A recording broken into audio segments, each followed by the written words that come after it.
आपण पाहत आहात SM मराठी न्यूज। लोकशाहीच्या रक्षणासाठी सदैव कटिबद्ध असलेले एक रोखठोक व लढाऊ news channel SM Marathi news, जिथे अन्याय तिथे आम्ही।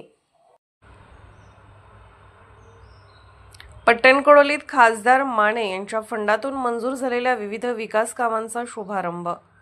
खासदार धैर्यशील माने यांच्या फंडातून मंजूर झालेल्या 8,73,00,000 रुपयाच्या विविध विकास कामाचा शुभारंभ खासदार धैर्यशील माने यांच्या हस्ते संपन्न झाला।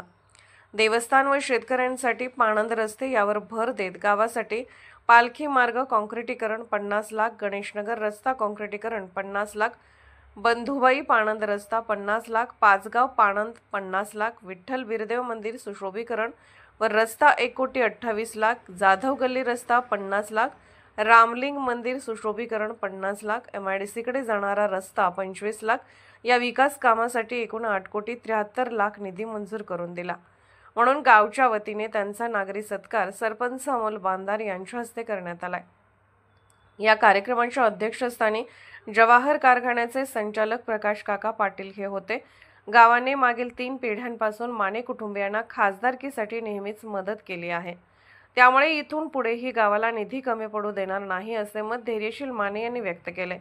यावेळी जवाहर साखर कारखाना संचालकपदी प्रकाश काका पाटील तसेच राजाराम कारखाना संचालकपदी निवड झाल्याबद्दल बापूसो मोठे, तर महसूल सहाय्यकपदी निवड झाल्याबद्दल नारायण ओमा पुजारी व प्रणव हळदे यांचा सत्कार खासदार माने यांच्या हस्ते करण्यात आला। यावेळी शिवसेना उपजिल्हाप्रमुख अविनाश बनगे, सरपंच अमोल बांदार, कोल्हापूर विमानतळ सल्लागार सदस्य महेश नाझरे, वडगाव बाजार समितीचे संचालक धुळगोंडा डावरे, माननीय उपसरपंच कृष्णाजी मसूरकर, भाजप शहर अध्यक्ष राणोजी पुजारी, शिवसेना शहर प्रमुख शिवानंद पणदे, उद्योजक CM माळी, ग्रामपंचायत सदस्य मधुकर पवार, रवी आडके, सुधाकर पवार, रेखा डुम व ग्रामस्थ मोठ्या संख्येने उपस्थित होते। SM मराठी न्यूज साठी संभाजी भालबर। ग्रामीण मधून ते शहरीमध्ये गेलं, त्यामुळे शहराला दाखवून देता येत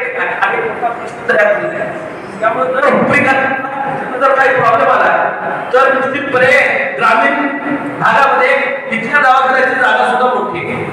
त्यामुळे जर समजा हुपरीला झाला तर हुपरी हे सेंट्रल प्लेस आहे, सर्वांना उपयुक्त आहे आणि त्यामध्ये पट्टणकडोलीचं सुद्धा इतर गावांना सुद्धा कनेक्शन त्याचं होऊ शकतं। पण जर समजा तिथं काही या ठिकाणी तांत्रिक अडचण आली तर 2 नंबरचं गाव कुठला विचार करायचा तर पट्टणकडोलीलाच आपल्याला या ठिकाणी विचार करावा लागेल, कारण जेणेकरून या सगळ्या व्यवस्थेला देत असताना आरोग्याची, पाण्याची, दळणवळणाची सगळ्या मुख्य प्रवाहामध्ये पट्टणकडोली गाव कशा पद्धतीने येईल। नाव गावाचं आहे पण काम शहराचं आहे। हे अध्यक्ष साहेब सगळ्या गावातले उपेक्षित असणारे नसते, कारण ते पाणंद रस्ता घेऊन मतदान करत येत नाही।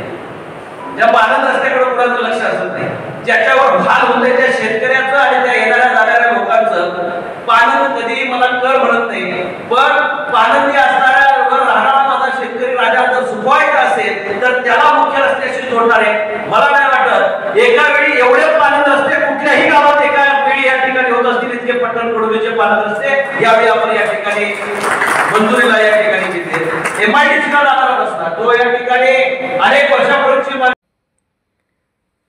SM मराठी न्यूज चॅनलला लाईक करा, शेअर करा आणि सबस्क्राइब करा।